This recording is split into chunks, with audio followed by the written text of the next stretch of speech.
இப்போ என் கையில் வச்சுருக்கிறது பார்த்தீங்கன்னா மல்பரி பட்டு. நம்ம பட்டில் நிறைய டைப் பட்டு பார்த்துருப்போம்.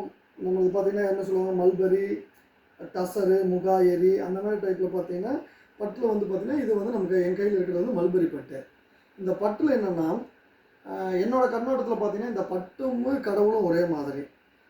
எப்படின்னா இந்த பட்டில் இருக்கிற அழுக்கெல்லாம் எடுத்துட்டோம்னா இந்த பட்டு இந்த மாதிரி பார்த்தீங்கன்னா ஒரு பால் போல் வெள்ளையாக மாறிடும்.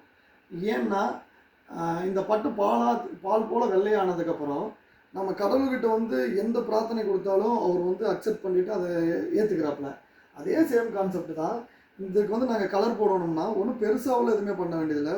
ஒரு மஞ்சளை தொட்டு வச்சுக்கிட்டாலும் அது தானே அக்செப்ட் பண்ணிவிட்டு அது மஞ்சள் கலராக காட்டிக்கும். அதே மாதிரி தான் என்ன சொல்லணும்னா அதை பயன்படுத்தி தான் நாங்கள் நிறைய இந்த பட்டில் வந்து பார்த்திங்கன்னா கலரை போடுறோம்.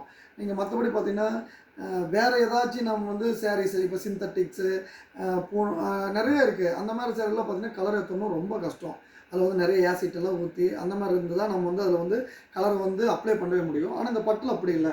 பட்டும் கடவுள் ஒன்று. நம்ம தொட்டு என்ன சொல்லுவோம், மஞ்சளை வச்சுக்கிட்டா கூட அது வந்து அக்செப்ட் பண்ணிக்குது. அதே மாதிரி தான் நம்ம என்ன பிரார்த்தனை கொடுத்தாலும் கடவுள் வந்து அதை அப்படியே செவிச்சார்த்து கேட்டுக்கிட்டே இருப்பாப்புல.